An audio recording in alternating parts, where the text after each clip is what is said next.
When I invited the garbage man into my home, I never imagined how much my life would change. What starts as a simple act of kindness quickly unravels years of hidden loneliness in my marriage, leading me down a path of forbidden connection and life-altering choices. How do you choose between the comfort of the familiar and the pull of something new? This isn't just a story about temptation. It's a journey of rediscovery, heartbreak, and the courage to start over. Stick around because you won't believe how this emotional roller coaster unfolds. Let me know where you're watching from below. When I opened the door to invite the garbage man into my home, I didn't expect my world to turn upside down. The air was thick with the heat of the summer morning, sunlight spilling across the hardwood floors of my living room. The sound of the garbage truck idling outside mixed with the hum of cicadas in the distance. I had no idea that this seemingly mundane moment would become the starting point of an irreversible journey into secrets I thought I would never confront. My husband Alan had left for his monthly business trip the night before, a routine I had grown accustomed to over the years. We had a comfortable, predictable life, one that I thought I was content with. But something about the way the garbage man looked at me that morning made me feel seen in a way I hadn't felt in years. His name was Jonah. He had worked our street for the last year, his strong arms hefting bins with ease, his kind smile always a welcome contrast to the monotony of my days. "Mrs. Danvers," he greeted me with a nod as I handed him a glass of cold lemonade. "Thank you. This heat's been relentless." I caught myself staring at him a moment too long, my pulse quickening when his fingers brushed mine as he took the glass. "Please, call me Lauren," I said, my voice catching slightly. His smile widened, and he leaned against the frame of my front porch, taking a sip. "All right, Lauren, thanks again. You're too kind." The exchange should have ended there, but instead, I found myself inviting him inside, insisting he take a moment to cool off before heading back to the truck. "You look like you could use a break," I said, gesturing to the air-conditioned living room. He hesitated, then stepped over the threshold. "I wouldn't want to impose," he said, his voice warm but uncertain. "It's no trouble," I replied quickly, leading him toward the kitchen. I could feel the weight of his presence as he followed, his boots clicking softly against the tiles. It was ridiculous, I told myself. Alan was gone and I was just being neighborly. But as Jonah sat at the kitchen island, his hands clasped around the glass, I felt something shift. His eyes, a deep, stormy blue, lingered on mine in a way that made my breath catch. We spoke in polite tones about the weather, his route, and the small quirks of our neighborhood. Yet beneath the surface, there was a tension neither of us acknowledged. As he stood to leave, he thanked me again, his smile tinged with something that felt almost like regret. "You're very kind, Lauren. Most people wouldn't go out of their way like this." I shook my head, my cheeks warming. "It's nothing, really. Take care of yourself out there." He nodded, pausing at the door.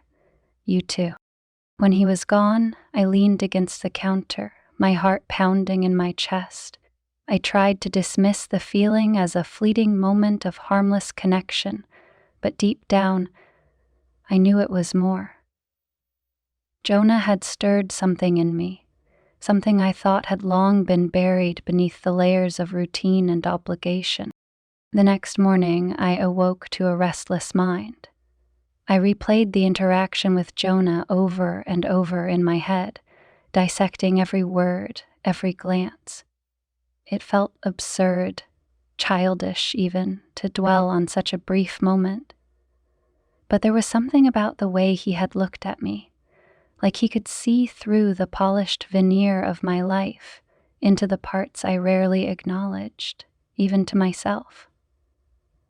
Alan had called late the night before, his voice distant and rushed as he rattled off his usual work updates. He didn't ask how I was doing, nor did I expect him to. It was a rhythm we'd settled into, one I had convinced myself was normal after so many years of marriage. But as I listened to him talk about meetings and flight delays, I found myself picturing Jonah instead. His easy smile, the way his presence had lingered in my home long after he'd left. The day passed in a haze. I went through my usual chores, but my mind was elsewhere. Around noon, I found myself standing at the kitchen window, staring out at the empty street. It was ridiculous, really. Jonah had no reason to come back, yet a small, shameful part of me hoped he would. And then, as if conjured by my thoughts, the garbage truck rolled down the street. I tried to act casual, telling myself I wouldn't open the door. But as I saw Jonah step down from the truck, his shirt damp with sweat and clinging to his broad chest, I felt my resolve crumble. Before I could stop myself, I was at the door, opening it just as he reached the curb. "Lauren," he said, surprise flickering across his face. "Didn't expect to see you again so soon." I forced a smile, gripping the edge of the door to steady myself. "Just thought I'd offer you another drink," I said, my voice light. "It's even hotter today." She rummaged in her outrageous silk bag for the bottle, barely gripped her wrists while offering it to me. He hesitated, glancing back at the truck where his coworker was collecting bins. "I really shouldn't. It'll only take a minute," I said quickly. "I promise." He looked at me for a long moment, then nodded. "All right, just a minute." I led him inside again, the air between us charged in a way that was impossible to ignore. This time, I didn't bother with small talk. I handed him a glass of water and leaned against the counter, watching as he drank. The silence stretched, heavy and full of unspoken questions. Finally, he set the glass down and met my gaze. "You seem different today," he said, his voice soft. "Is everything all right?" The question caught me off guard. For a moment, I considered brushing it off, but something in his expression made me pause. "I'm fine," I said, though my voice lacked conviction. "Just tired, I guess." He tilted his head, studying me in a way that made me feel both exposed and understood. "You don't have to pretend with me," he said gently. The words hit me like a jolt. I looked away, swallowing hard. "It's nothing," I said, but even as the words left my mouth, I knew they were a lie. Jonah stepped closer, his presence both comforting and disarming. "Lauren," he said, his voice low, "if there's something you need to say, I'm here. No judgment." I felt a lump rise in my throat, a mix of emotions I couldn't begin to untangle. For years, I had buried my frustrations, my loneliness, beneath the facade of a perfect marriage. But now, standing in my kitchen with a man who barely knew me, I felt the cracks begin to show.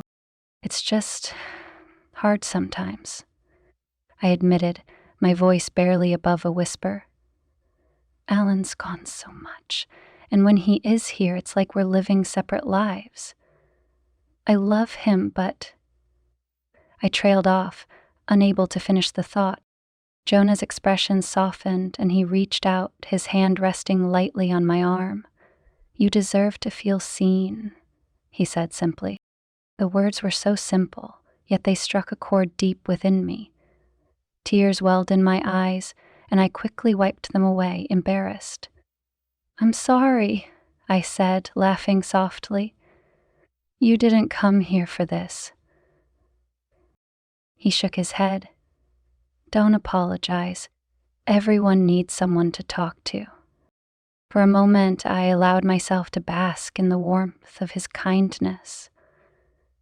It felt good to be vulnerable, to let someone else carry the weight of my emotions. even if only for a little while. As he left, I felt a strange mix of relief and regret. Relief because nothing inappropriate had happened. Regret because a part of me had wanted it to. The days that followed were a blur of conflicted emotions. I found myself vacillating between guilt and exhilaration, replaying my interactions with Jonah over and over in my mind. His words had ignited something in me, a longing I hadn't allowed myself to feel in years. But the rational part of me knew it was dangerous to dwell on him, to let his presence occupy so much space in my thoughts. Still, it seemed the universe had other plans. It was a quiet Thursday morning when I saw him again. I was trimming the rose bushes in the front yard, the shears in my hands trembling slightly as I clipped away at the overgrown branches. The sound of the garbage truck reached my ears before I saw it, the familiar mechanical growl sending a flutter of nerves through my stomach. I told myself I wouldn't look up, wouldn't acknowledge him. But as the truck slowed in front of my house, I couldn't help it. My gaze lifted, and there he was, his dark hair glistening with sweat, the sun catching the sharp angles of his face. He glanced my way, and for a moment our eyes met. "Morning," he called out, his voice carrying easily across the yard. I hesitated, my heart racing. "Good morning," I replied, forcing a casual tone. He motioned toward the trash bins. "Need help bringing those up to the house?" I started to decline, but the words stuck in my throat. Instead, I found myself nodding. Sure, that'd be great. But then the offer to play with Sam started to move me. Jonah hopped off the truck and strode toward me, his movements confident yet unhurried. As he grabbed the bins, I couldn't help but notice the way his shirt clung to his back, damp with sweat. I averted my gaze, focusing instead on the roses. "You've got a nice garden," he said as he rolled the bins up the driveway. "Didn't know you were a green thumb." I laughed softly, wiping my hands on my gardening gloves. "I wouldn't call myself that. I just try to keep things from dying." "Well, you're doing a good job," he said, his smile easy and genuine. There was a pause as he set the bins down near the garage. He turned to me, his expression shifting to something more serious. "You doing okay?" The question caught me off guard. "Why do you ask?" He shrugged, leaning casually against the side of the house. "You seemed a little off the other day. Just wanted to make sure you're all right." I hesitated, unsure how to respond. Part of me wanted to brush off his concern, to maintain the polite distance that should have existed between us. But another part of me, a quieter, more vulnerable part, wanted to let him in. "I'm fine," I said finally, though the words felt hollow. "Just a lot on my mind." He nodded, as if sensing there was more I wasn't saying. "If you ever need someone to talk to, I'm around." His offer was so simple, so sincere, that it made my chest ache. "Thank you," I said softly. The conversation should have ended there. But as he lingered, his eyes searching mine, I felt a pull I couldn't ignore.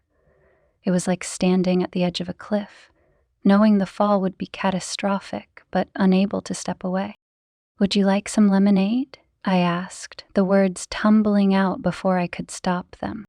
His lips quirked into a small smile. "I'd like that." We sat on the back patio, the lemonade between us sweating in the midday sun. The conversation flowed easily, drifting from light topics, his work, the quirks of the neighborhood, to more personal ones. He told me about his childhood, how he'd grown up in a small town much like this one, dreaming of a life that didn't involve garbage trucks and early mornings. "And yet here I am," he said with a wry grin, gesturing to his uniform. He glanced up. "There's nothing wrong with that," I said, surprising myself with the conviction in my voice. You're hardworking, dependable.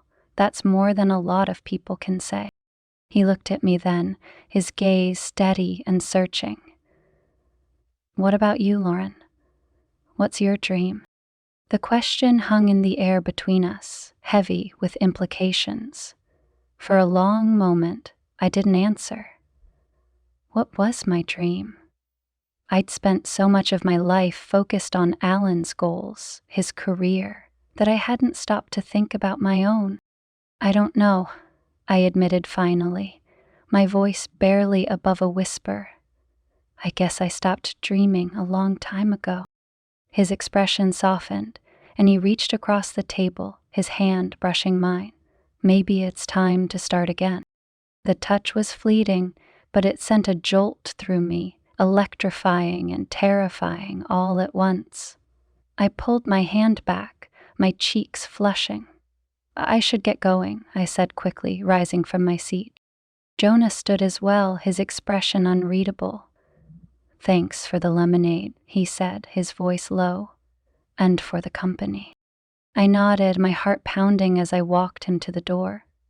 As he stepped outside, he paused, turning back to look at me. Take care of yourself, Lauren. You too, I said, my voice trembling.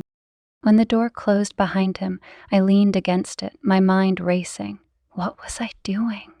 Jonah was kind, yes, and easy to talk to, but he wasn't just some harmless distraction. He was a temptation, one I wasn't sure I had the strength to resist. The next few days were a whirlwind of emotions. I found myself keeping busy, cleaning the house, reorganizing the pantry, even tackling the attic. Anything to keep my mind off Jonah. But no matter how hard I tried, I couldn't escape the memory of his touch, the intensity in his eyes, the way he had seen through me in a way no one else had. Alan's calls grew shorter and less frequent as he became consumed by his work.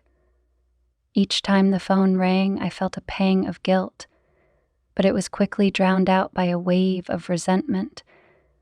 I told myself I was imagining things, that my loneliness was making me read too much into a few kind words and fleeting glances.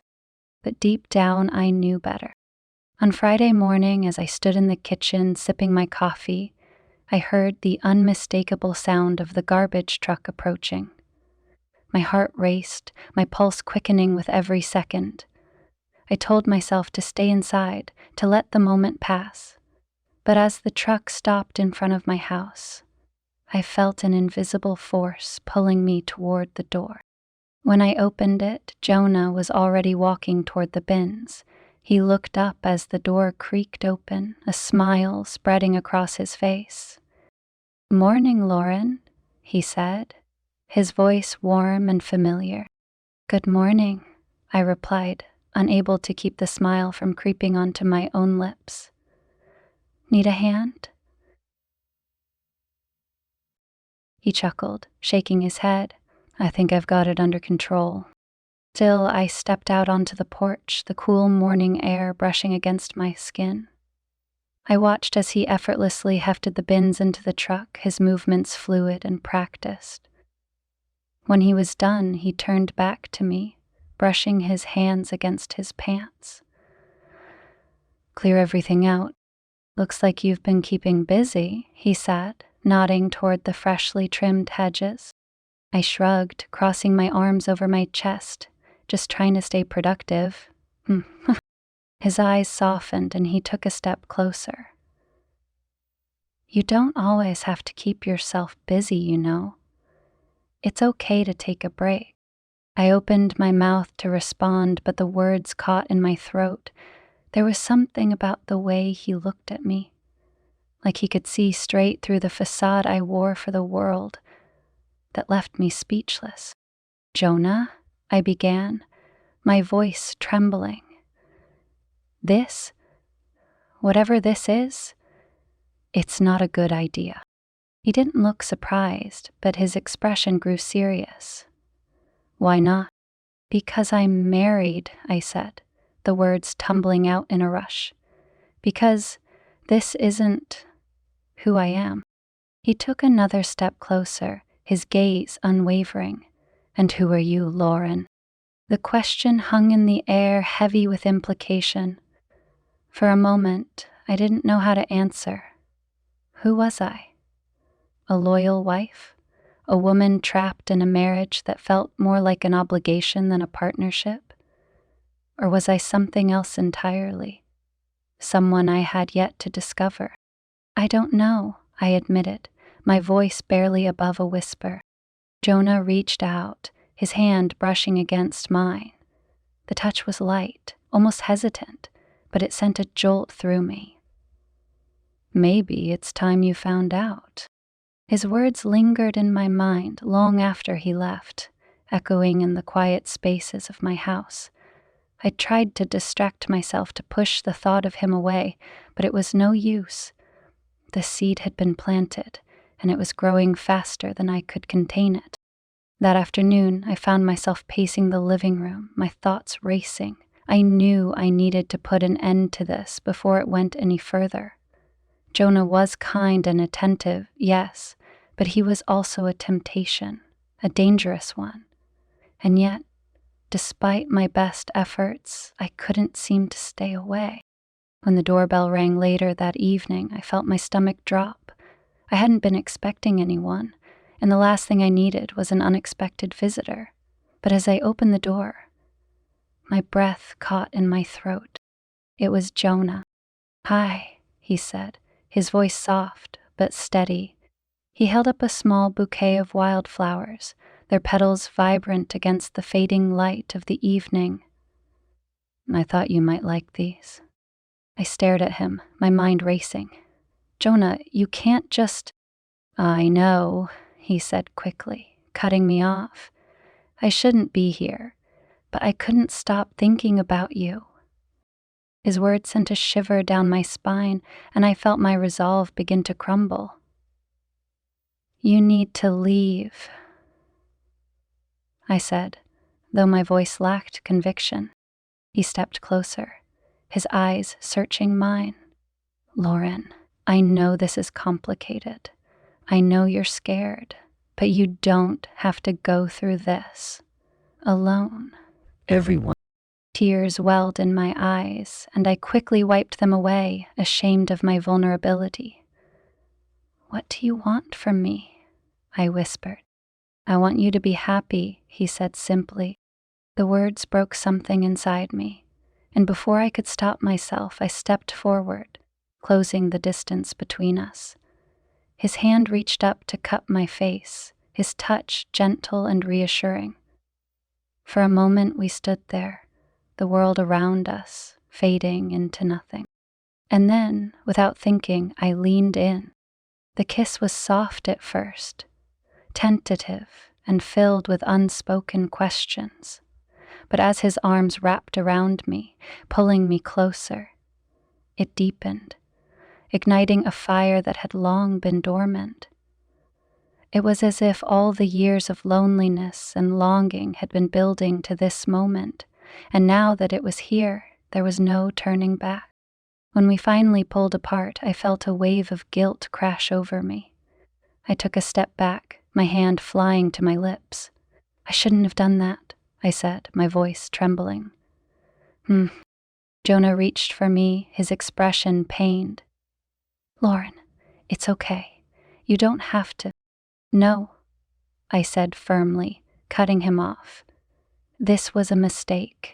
He hesitated, then nodded, his shoulders slumping. "If that's how you feel." "It is," I said, though the words felt like a lie. "You need to go." He nodded again, his jaw tight. "Take care of yourself, Lauren." As he walked away, I closed the door behind him, leaning against it as tears streamed down my face. I had crossed a line, one I could never uncross, and now I was left to face the consequences of my actions. Alone. The days that followed were some of the longest of my life. Every moment seemed to stretch endlessly, punctuated only by the incessant chatter of my own thoughts. I couldn't stop replaying what had happened with Jonah, the way his lips had felt against mine, the fire it had ignited, and the crushing guilt that had followed. I told myself I needed to move on, to pretend it never happened, but it was as if a door had been opened inside me, one I couldn't seem to close. Alan returned from his business trip that Friday evening, his suitcase rolling behind him as he walked through the door. I greeted him with a hug, forcing a smile that felt foreign on my face. He kissed my cheek, his lips barely brushing my skin, and muttered something about how tired he was. We fell into our usual routine, but everything felt different. Every time he spoke, every time his hand brushed mine, I felt the weight of my betrayal pressing down on me. I wanted to tell him to unburden myself, but the words refused to come. How could I confess what I'd done? How could I explain something I barely understood myself? That night, as I lay in bed beside him, staring at the ceiling, I felt a growing sense of unease. Alan was asleep, his breathing deep and steady, but I couldn't find any rest. My thoughts were a tangled mess, filled with images of Jonah and the life I'd built with Alan. They were two worlds that couldn't coexist, and yet, here I was, caught in the middle. The next morning, I woke to find Alan already gone. He'd left a note on the kitchen counter, telling me he had an early meeting and would be back late. It was typical of him, always prioritizing work over everything else. I should have been used to it by now, but for some reason, it stung more than usual. As the day wore on, I tried to keep busy, but nothing seemed to hold my attention. My thoughts kept drifting back to Jonah, to the way he had looked at me, the way he had made me feel alive for the first time in years. I hated myself for it, but the truth was undeniable. I missed him. By mid-afternoon, I couldn't take it anymore. I grabbed my phone and typed out a message, my fingers trembling as they hovered over the screen. I need to talk to you. Can we meet? I stared at the message for what felt like an eternity before hitting send. The moment I did, a wave of anxiety washed over me. What was I doing? Was this a mistake? Minutes turned into hours, and I began to regret sending the message. But then, just as the sun began to dip below the horizon, my phone buzzed. I'll be at the park. Same spot as last time. My heart raced as I read the words, a mix of anticipation and dread settling in my chest. I knew I shouldn't go. I knew it would only complicate things further. But a part of me, the part that longed for something more, couldn't resist. I arrived at the park just as the last rays of sunlight painted the sky in hues of orange and pink. Jonah was sitting on a bench near the pond, his back to me. He looked up as I approached, his expression unreadable.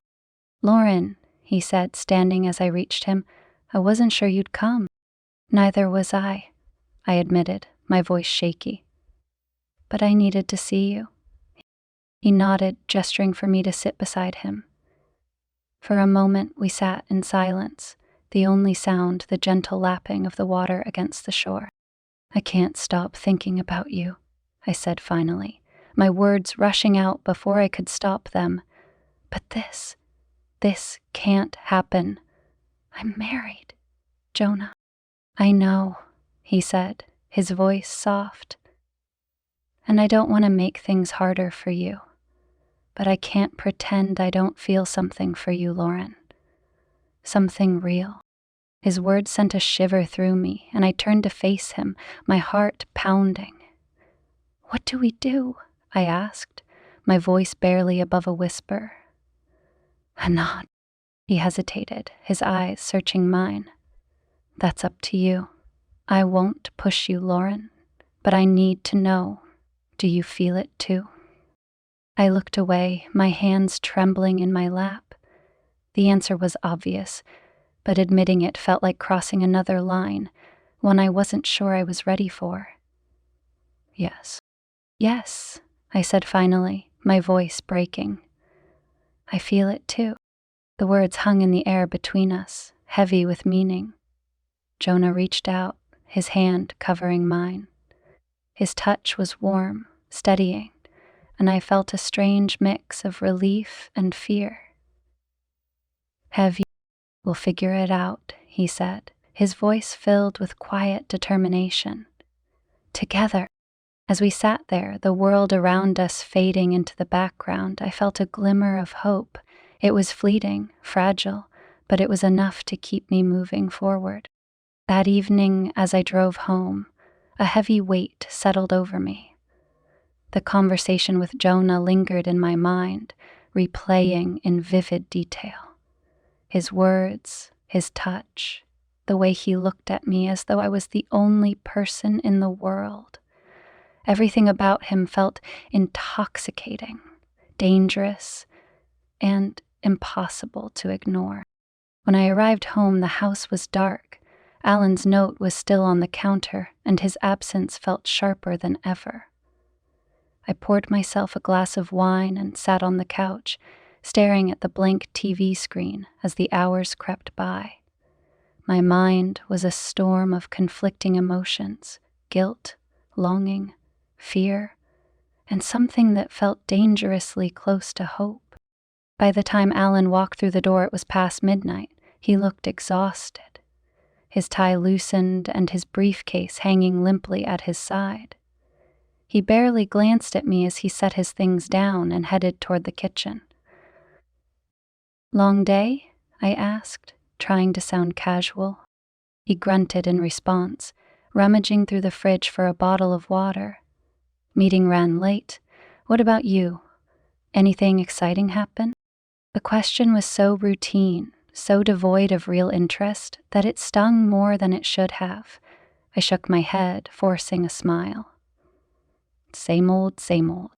He nodded absently, already scrolling through his phone as he leaned against the counter. It was moments like this that reminded me of just how far apart we had grown. We shared a house, a life, but it felt like we were strangers occupying the same space. As he disappeared into the bedroom, I sat there for a long time, staring at the spot where he had stood. The gap between us had been growing for years, but now it felt insurmountable, and for the first time, I wondered if it was even worth trying to bridge it. The next morning, I woke to the sound of my phone buzzing on the nightstand. My heart leapt as I saw Jonah's name on the screen, but I hesitated before answering.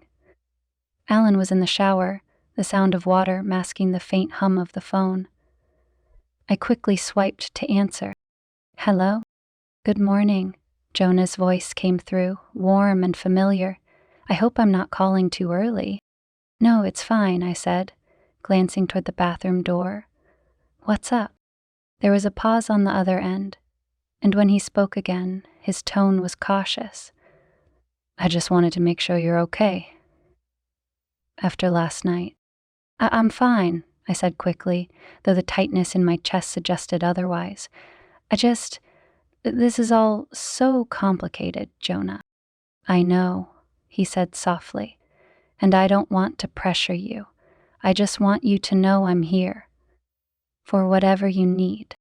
The sincerity in his voice brought tears to my eyes, and I blinked them away, unwilling to let my emotions get the better of me.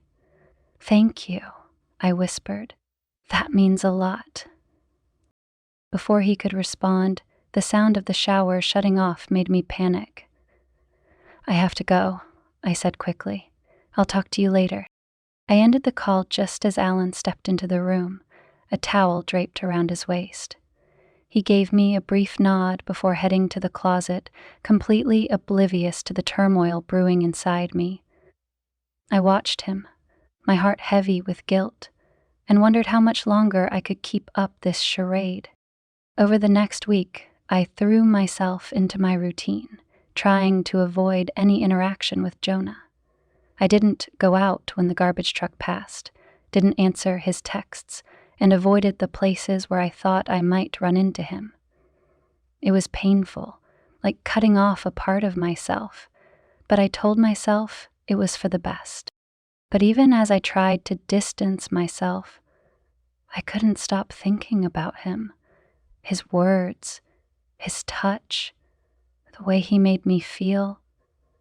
It was all consuming, like a fire that refused to be extinguished, and the more I tried to suppress it, the stronger it burned. By Friday, I couldn't take it anymore. Alan was away again, his usual weekend business trip taking him out of town, and the loneliness was unbearable. I found myself scrolling through my phone, my finger hovering over Jonah's name. I hesitated, my mind racing with doubts, but eventually I gave in. "Are you free to talk?" The response came almost immediately. "Oh, we met at the park again, the same bench by the pond where we had spoken the week before." Jonah was already there when I arrived, his expression lighting up as he saw me approach. "Lauren," he said, standing to greet me. "I wasn't sure I'd hear from you." "Oh, I wasn't sure either," I admitted, sitting down beside him. But I couldn't stay away. He smiled, his eyes searching mine. "I'm glad you didn't." For a long time we sat in silence, the weight of everything unsaid hanging between us. Finally, I broke the silence. "I don't know what to do, Jonah," I said, my voice trembling. "I feel like I'm being torn in two." He reached for my hand, his touch steady and reassuring. "You don't have to have all the answers right now, but you deserve to be happy, Lauren, whatever that looks like." His words hit me like a punch to the gut, and tears welled in my eyes. "I don't even know what happiness looks like anymore," I whispered. "I've been going through the motions for so long, I don't know who I am without it." "You're more than you think you are," he said, his voice filled with quiet conviction. "You just need to let yourself see it." I looked at him, my heart aching with the weight of his words. For the first time in years, I felt like someone truly understood me, like someone saw the parts of me I had tried so hard to hide. "Jonah," I began, but he cut me off, his gaze steady. "You don't have to say anything," he said softly. "I just want to be here for you, whatever you need." As I sat there, the world around us fading into the background, I felt a sense of clarity I hadn't felt in years. It was terrifying, exhilarating, and deeply unsettling.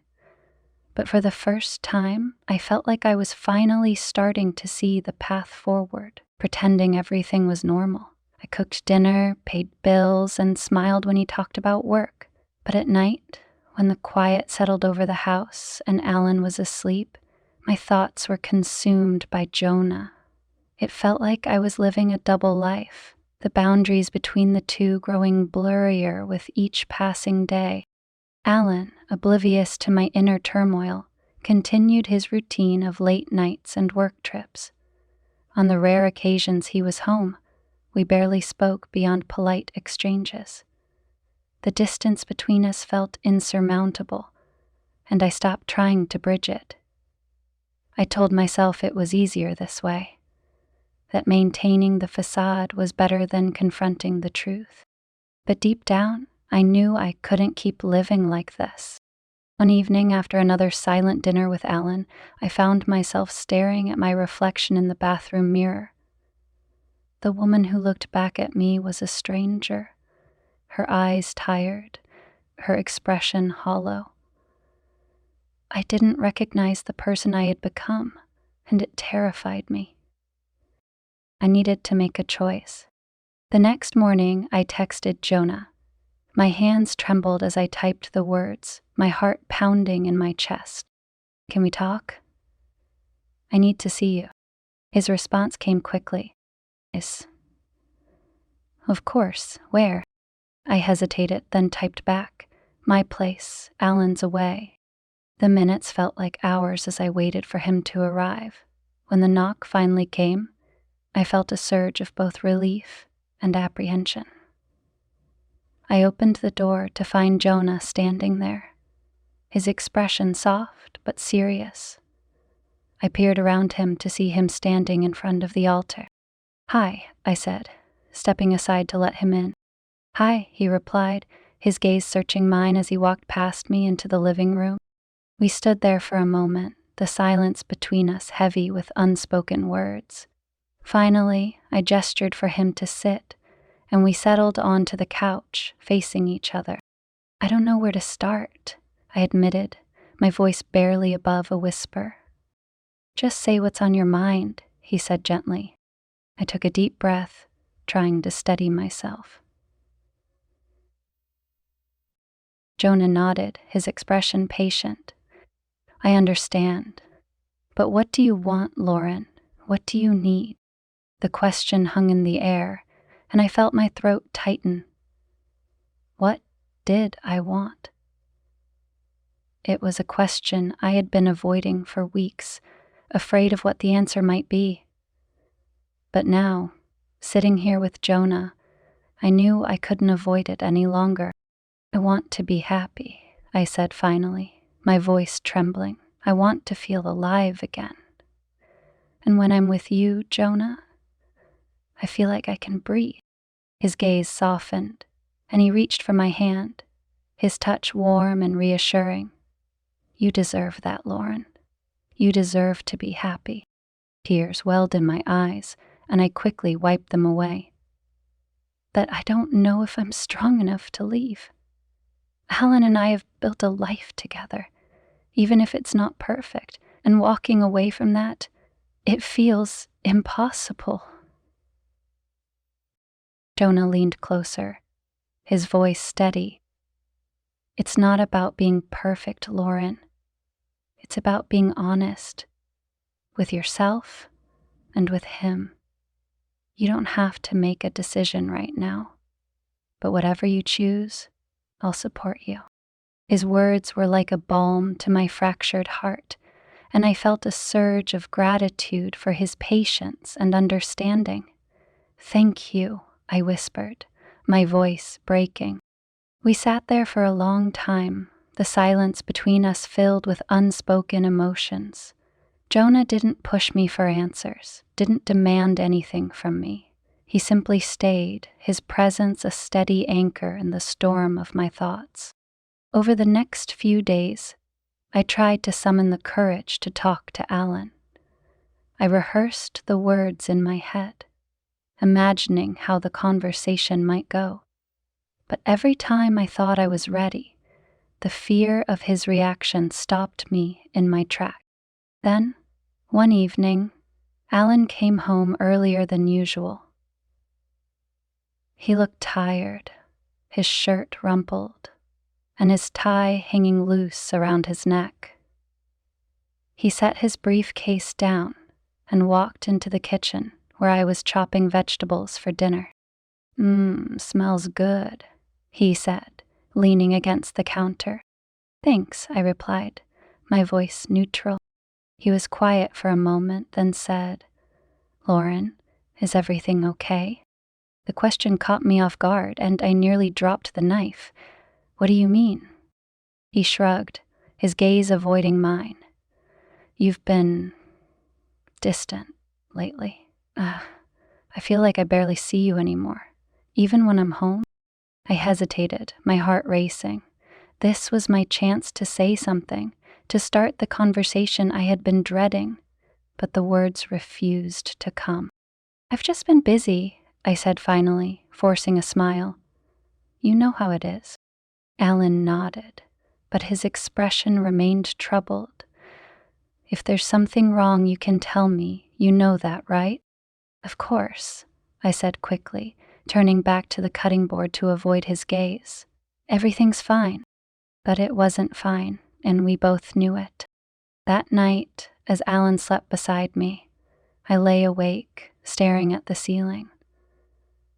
His words replayed in my mind, and I felt a crushing weight settle over me. He deserved the truth, even if it wasn't what he wanted to hear. The next morning, as he was getting ready for work, I stopped him in the hallway.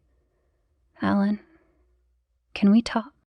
He paused, his tie halfway knotted. "What's on your mind?" I took a deep breath, my hands trembling. "I've been thinking a lot about us, about our marriage, and I feel like something's missing." His brow furrowed, and he set his tie down, giving me his full attention. "What do you mean?"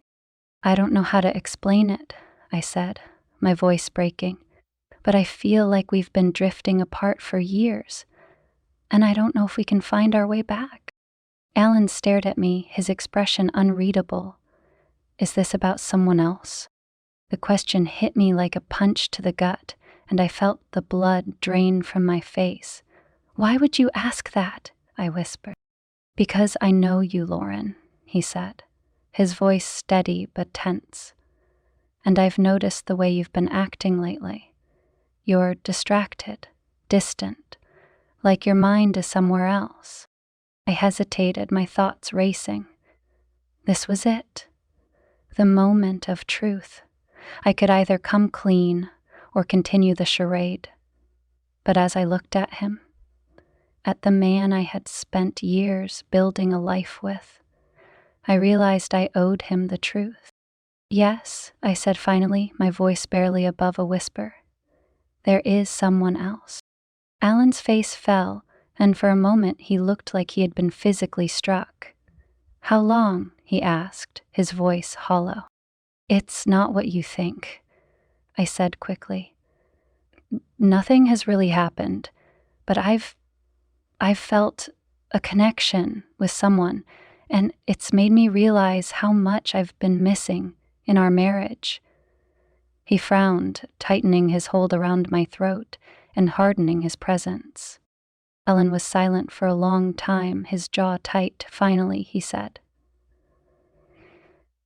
"I think I need some time to process this." I nodded, tears streaming down my face. "I understand." As he walked out the door, I felt a mix of relief and heartbreak. The truth was out, but the road ahead felt more uncertain than ever. The house felt impossibly still after Alan left. His absence wasn't new, but this time it was loaded with a weight I couldn't shake. I sat in the living room, my hands trembling as I stared at the empty doorway. The words I had finally spoken to him echoed in my mind, and with them came the crushing realization of what I had done.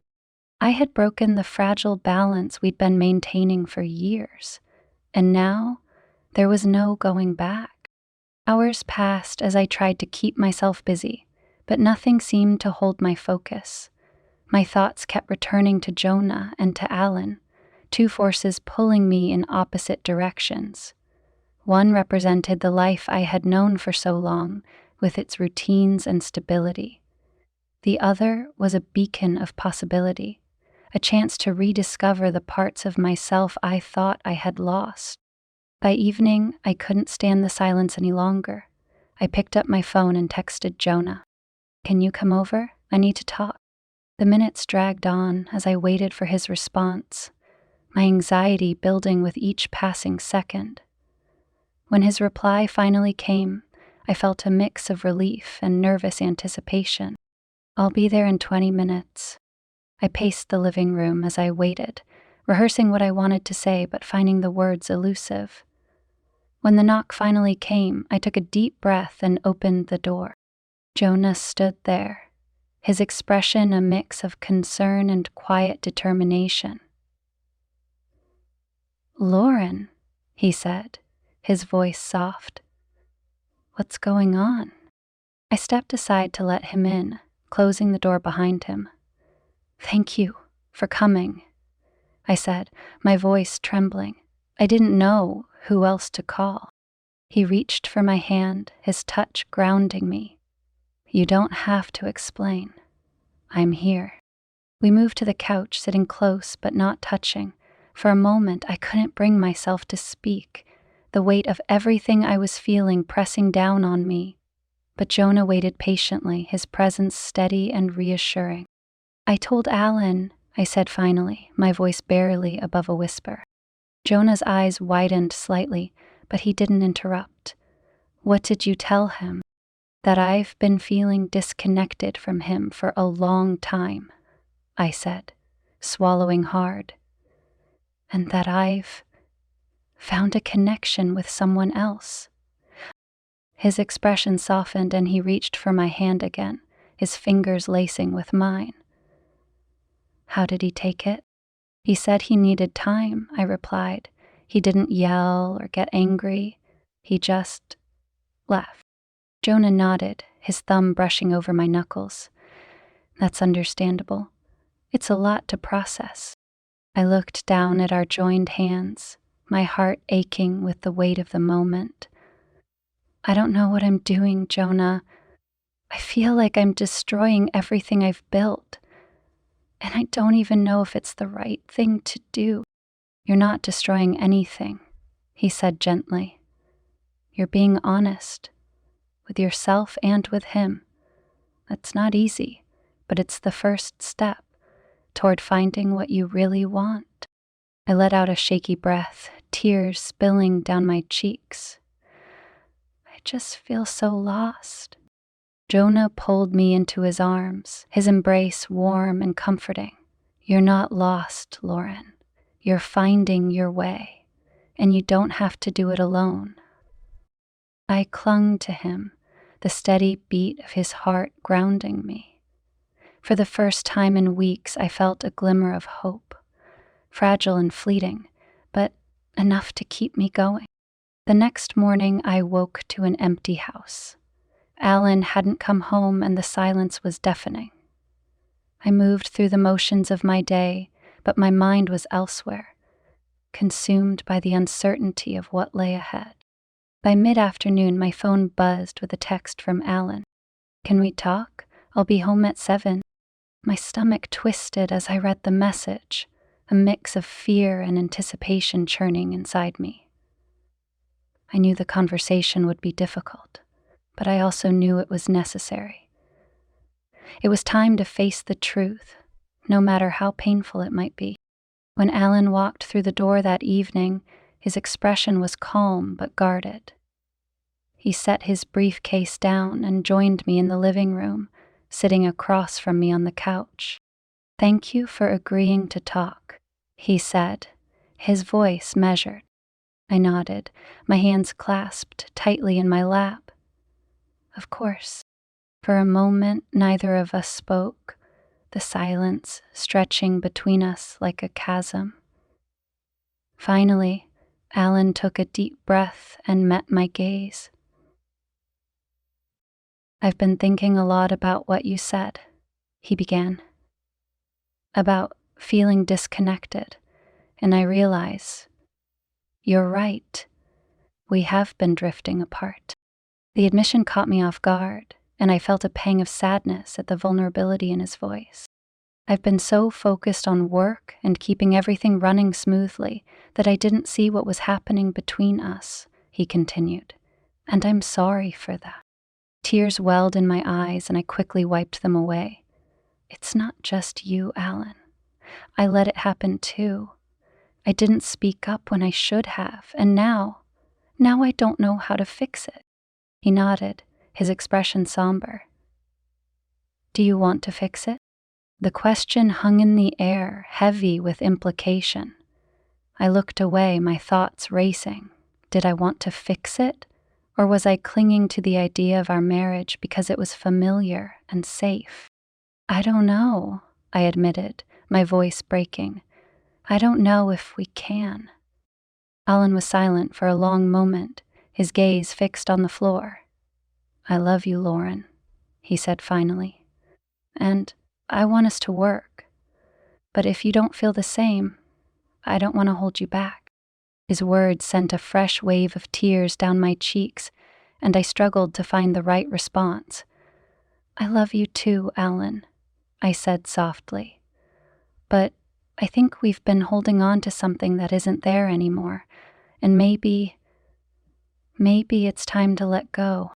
Alan's shoulders slumped, and he let out a shaky breath. "If that's what you want, I'll respect it." "It's not what I want," I said quickly. "It's what I think we need." The room fell silent again, the weight of our words settling over us. For the first time in years, we were being honest with each other, painfully, brutally honest. And though it hurt, it also felt like a release, like a weight had been lifted from my chest. After Alan left that evening, I sat alone in the living room, the echoes of our conversation swirling in my mind. It was the end of one chapter and the uncertain beginning of another. I didn't know what the future held, but for the first time, I felt a sense of clarity. I picked up my phone and dialed Jonah's number. He answered on the second ring, his voice warm and steady. "Lauren," he said, "is everything okay?" "I think it's going to be," I replied, a small smile tugging at my lips. "Can you come over? I need to see you." "And I'll be there in 10 minutes," he said without hesitation. As I hung up the phone, I felt a glimmer of hope for the first time in weeks. It wasn't the end, it was a new beginning. And for the first time, I was ready to embrace it. The days following Alan's departure were a strange mix of relief and sadness. The house felt quieter, emptier than I had anticipated. Even though Alan had been gone so often for work, the absence of his presence this time felt final. There was no pretense of him returning to pick up where we left off. The marriage we had spent years building had come to an end, not in a dramatic explosion, but in the quiet realization that neither of us could salvage what had been lost. I spent hours reflecting on everything. Our early days together, the life we'd tried to create, and the slow erosion of our connection. There was no single moment where it had gone wrong, no clear turning point. Instead, it was a series of small, seemingly inconsequential choices that had added up over time.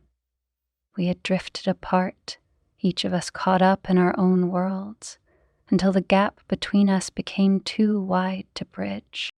As I sat on the couch, the late afternoon sunlight streaming through the windows, I thought about what Alan had said during our final conversation. He loved me, but he also wanted me to be happy.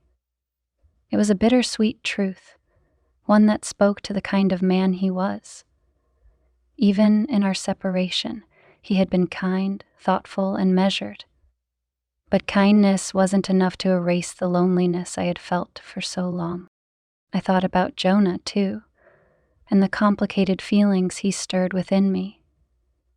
He had been a catalyst, yes, but he wasn't the reason my marriage had fallen apart. The cracks had been there long before he arrived, and all he had done was make me see them clearly.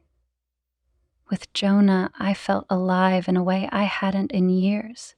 He reminded me of the woman I used to be, the woman I still wanted to be. And this is a clip from our episode Delusional Convictions.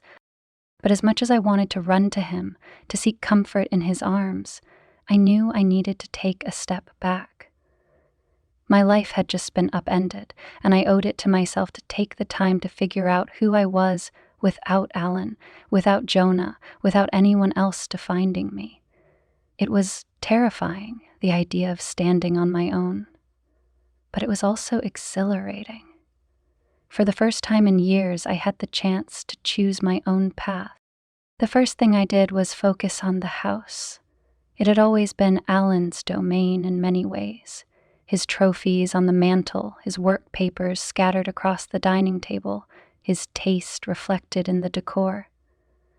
With him gone, the space felt foreign, like a museum of a life I no longer lived. I began to reclaim it, bit by bit. I moved furniture, painted walls, and rearranged shelves. I filled the space with things that brought me joy: bright throw pillows, framed photos of friends, and books I'd been meaning to read. It was a small but significant step toward creating a life that felt like my own. As I worked, I thought about the future, about what I wanted and what I needed. For so long I had defined myself as Alan's wife, and before that as the girl who had fallen in love with him. But now, I was just Lauren. And while that thought scared me, it also gave me a sense of freedom I hadn't felt in years. I began to explore parts of myself I had neglected. I took up painting again, a hobby I had abandoned in the early years of my marriage. I spent hours in my makeshift studio, losing myself in the vibrant swirls of color on the canvas. It was messy, imperfect, and utterly mine. I also reconnected with old friends, reaching out to people I had lost touch with over the years. Some of them welcomed me back with open arms, while others were more hesitant, unsure of the woman I had become. But even those awkward conversations were a reminder that I didn't have to go through this alone. I had to. And then there was Jonah. He had been patient, giving me the space I needed to process everything. He didn't push or demand, didn't expect me to make any promises. Instead, he simply let me know he was there, an anchor in the storm of my emotions. 2 troops responded. We met for coffee one afternoon, a casual encounter that felt like a tentative step forward. As we sat across from each other in the cozy corner of a small cafe, I felt a sense of calm I hadn't experienced in weeks. "How have you been?" he asked, his voice warm and steady. I smiled, stirring the cream into my coffee. "Better. It's been a lot to process, but I think I'm starting to find my footing." "I'm glad to hear that," he said, his eyes searching mine. "You've been through so much, Lauren. You deserve to take all the time you need." His understanding brought tears to my eyes, and I quickly blinked them away. "Thank you for everything. I don't think I could have gotten through this without you," I whispered back, closing my eyes and allowing his truth to sink deeper.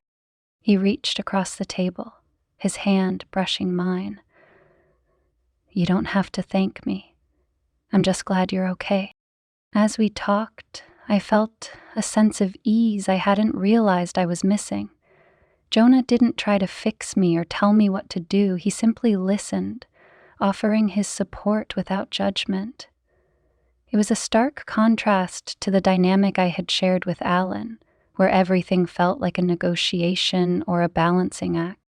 But even as I felt drawn to Jonah, I knew I wasn't ready to dive into something new. I needed time to heal, to rediscover who I was outside of my marriage.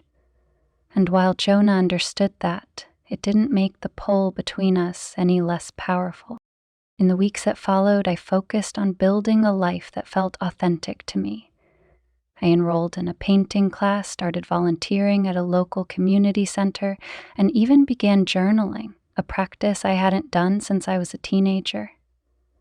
It was messy, imperfect work, but it was mine, and it felt good to take ownership of my happiness. Alan and I stayed in touch, mostly through polite emails about logistics and finances. There was no animosity between us, but there was also no illusion that we could go back to what we once were. In a way, that made it easier. We both knew the truth, and there was a strange sense of peace in letting go. Jonah remained a constant presence in my life, though our interactions were careful and measured. He respected my need for space, but he also made it clear that he cared for me. It was a delicate balance, but it worked for us. for now. One evening, as I sat on the porch watching the sunset, Jonah joined me.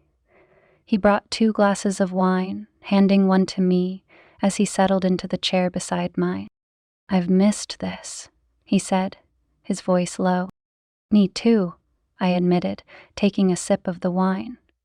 "It's nice to just be." We sat in comfortable silence, the golden light of the sunset casting a warm glow over the porch. In that moment, I realized that I didn't have to have all the answers. Life was messy and uncertain, but it was also full of possibility. And for the first time in a long time, I felt ready to embrace it. The weeks following the final conversation with Alan felt surreal. It was as if I were standing at the edge of a vast, uncharted sea. I wasn't entirely sure where I was going or how I would get there, but for the first time in years, I felt like I was moving towards something instead of away from it. Alan and I finalized our separation with a quiet sense of mutual respect. There were no dramatic confrontations or bitter arguments, only the shared understanding that our journey together had come to its natural end. We met at a small cafe to sign the final paperwork, and as we sat across from each other, I couldn't help but feel a bittersweet pang of gratitude. "I hope you find what makes you happy," Alan said, his voice steady but soft. "You too," I replied, and I meant it. As I walked out of the cafe, a breeze swept through the street, carrying with it a sense of renewal. I had spent so long defining myself through the lens of our marriage. Lauren, the loyal wife, the dependable partner. Now, I was just Lauren, a woman learning to live for herself. The thought was both exhilarating and terrifying. Back at home, the space felt different. It wasn't just a house anymore. It was mine. The walls bore the colors I loved, the shelves held items that sparked joy, and the silence no longer felt heavy. I had filled it with laughter, with music, and with a quiet kind of peace that I hadn't realized I craved. Painting became my sanctuary. I spent hours in the studio I'd set up in what used to be Alan's office. The smell of turpentine and the sight of vibrant colors spreading across the canvas, bringing me a sense of calm. It was messy and imperfect, but it was mine. And then there was Jonah. He had been patient through it all, giving me the space I needed while letting me know he was there. We saw each other often, but kept things light. Casual dinners, walks in the park, conversations that flowed as easily as the breeze. He never pushed, never demanded more than I was ready to give.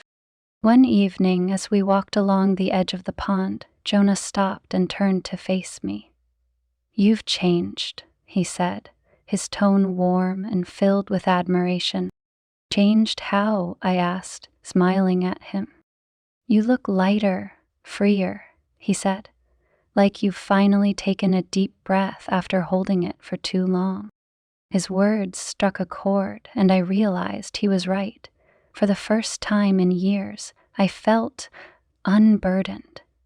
Not because life was easy or perfect, but because I was learning to carry only the things that mattered. "Thank you," I said softly, reaching for his hand, "for being so patient with me, for giving me the space to figure this out." Jonah smiled, his fingers lacing with mine. "You were worth the wait." What? We walked in silence for a while, the golden light of the setting sun casting long shadows across the path. When we reached the bench where we had first sat together, he pulled me gently toward him. "Lauren, I want to be part of your journey, whatever that looks like, but only if you're ready." His honesty, his willingness to let me choose, filled my heart with a quiet kind of certainty. "I think I am," I said, the words feeling both terrifying and right.